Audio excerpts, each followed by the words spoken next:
Hey guys, how's everything going? Hope you guys are having a great day. Today I'm going to be doing an MKS 575 SL servo review. And just to go into some details on this servo, I've been running MKS for about 2.5 years, and I'm definitely excited that I chose them as a servo. All their products are top notch, and it's just really good quality servos. I haven't had any failures yet, so I'm going 2.5 years, almost 3 years strong on servos. Now, going particularly to the 575 SL servo, there's some details I would like to discuss with you guys, and that's the specs on this servo. Now, this is a brushless motor servo, it is titanium geared, and it has an operating voltage of 4.8 to 7.4 volts. Now, to elaborate on that, this servo at 4.8 volts can operate with 138 ounces of torque at 0.1 transit speed. At 6 volts, it's going to have 184 ounces of torque with a 0.08 transit speed. And at a whopping 7.4 volts, it's going to have a 0.07 transit speed and 233 ounces of torque. That's pretty amazing for a little super shorty servo. As you can see, this guy is super short. It is a little shorter than your standard low profile servos. So that's just showing how far MKS has gone with their servos. Now, as you can see, I'll give you a little close-up image. This servo is all aluminum. As you can see, it has the aluminum heatsink and it has a super nice finish with the black wire, which I know a lot of stock guys out there like having their stuff color coordinated. So that's just a nice little detail. Now, when you order this from MKS Servos USA, you're going to notice that it comes in a nice plastic box with saran wrap. As you can see, it gives you all the details and specs of the servo, not only in the front, but in the rear. Now, this is the X6 series servo, and by that I mean this is what MKS is trying to allow everybody to use because it's their highest performance servo. So I do highly recommend it. I've personally used this servo in all my 10 scale vehicles with the exception of a short course 4x4 truck. But if you have a 2-wheel drive buggy, a 4-wheel drive buggy that's a 10 scale, this will be the perfect servo for that car. And also if you have a stock 17.5 short course truck that's 2-wheel drive, this servo will do the job also. Now going into the mounting of this servo, today we have a Techno EB410 which has just been released on the market. And a cool option with this car is that it comes with not only one servo mount, but 2 servo mounts. Now what Techno wanted to do is, let's say you have a standard servo, you're able to mount it just like everybody else. However, when you have a super shorty servo, like we have one right here, you're able to lower the center of gravity of the car, and that's what that's going to do is give you a lot more corner speed. So with the best of both worlds, let's mount this servo up. Now, this servo does come in with some parts. Now what parts I mean? I mean servo horns. Now, although they come with 3 different types of servo horns, I do recommend that you upgrade to an aluminum servo horn just because you'll have a better durability aspect. Today we'll be using the Hot Bodies servo horn, and just to give you more details on this servo, MKS servos use a 25 tooth spline. So just in referencing, if you have a Futaba servo spline, make sure it matches with the servo horn. Going off that, a few other details that come with this little kit is that it does come with rubber grommets and little studs to hold the grommets in place. However, when you are using these grommets, you have to take into account how thick your screws are, because if your screw is too thick, you won't be able to use the little chrome guy right here. So for the sake of this video, we're going to mount up the rubber grommets. And what this is going to do is, as you can see, this is an aluminum finish, so when you tighten up your steel cap screw or button screw with the washer, sometimes it will scuff the aluminum, but that's just rubbing aluminum to metal, which that's going to happen to any servo. But MKS provides you little grommets to keep your servos nice and fresh. So right now we're just going to put those guys on, and we're going to start mounting the servo. As you can see, the Techno layout is very easy to work on and to put your servo in. As you can see, it's already seated in. And just to give you even a little bit more perspective, Techno does give you little servo grommets to raise the servo in case it's a little too long. However, the MKS servo 575 SL is super low profile that doesn't even come in contact with the chassis. So that's just another positive of buying an MK servo. So now that we got the servo in place, let's start mounting it up.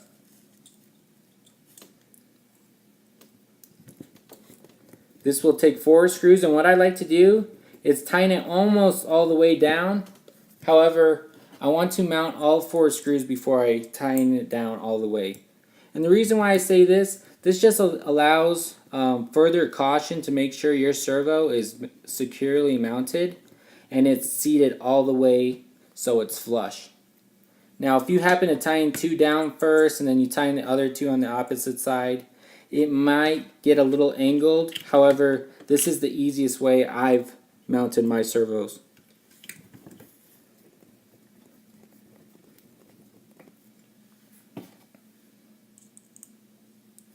We're going to put in our last screw, and then we're going to start tightening it all the way down.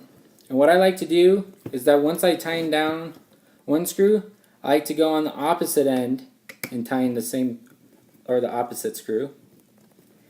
And once that one's tightened down, I like to go on the other side and tighten this one down as well.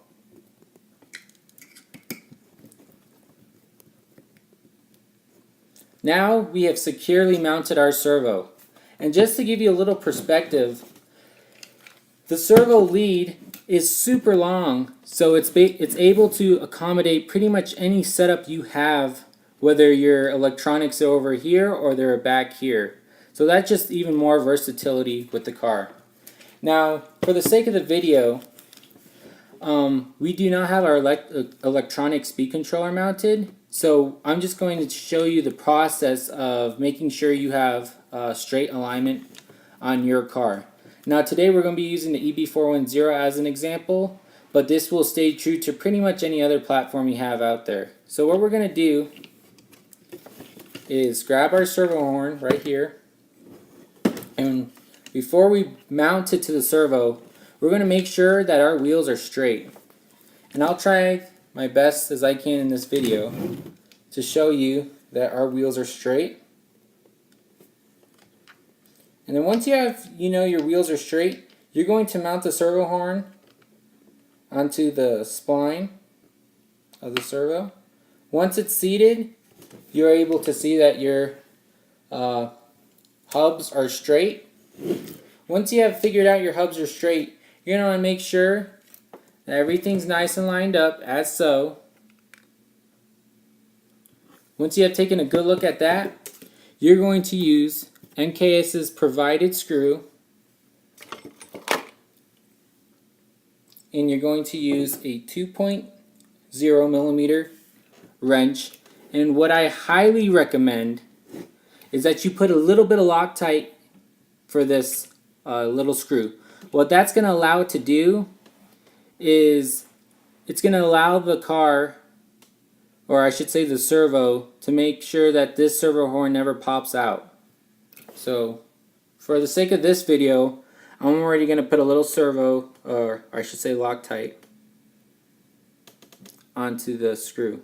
Now you don't need a whole lot, just a little. So if you need to wipe any excess off, you can.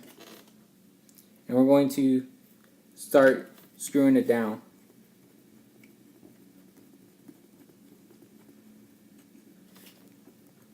You're going to do it nice and tight, and then there you go.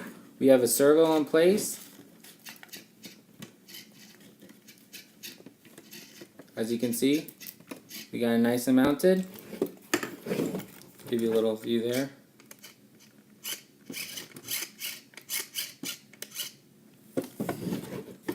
So that's how you mount your servo. Now, here's another tip that I want to let you guys know. You see these 4 chrome screws right here? What we're going to do now is we're going to take them out. Now you're probably thinking, why are you taking them out? You just mounted the servo. Well, this is further insurance that you're going to finish a race. As you can see, the servo case on this servo is aluminum with what I believe are steel or titanium screws. Nevertheless, we're going to put a dab of Loctite onto the screw. This further prevents any screws wiggling out, and we're just going to tighten it back down. And we're going to go to the opposite side on the opposite corner, and we're going to do the same thing. Now you don't need a Hulk crank these guys down. You just want to snug them up and the Loctite will do its job. For the convenience of this video, I do recommend having pliers out. And we're going to do the same thing with this screw. We're going to put a little Loctite. You're not going to drown it. And we're going to mount it. And you just need to snug it up. Once you feel a little tension, you can snug it up and that's all you need to do. Now we're going to go to the opposite side again. I'm going to do the same thing.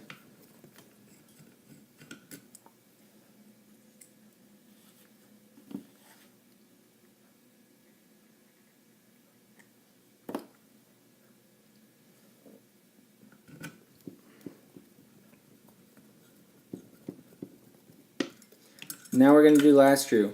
Now, just to let you guys know, you don't have to do this.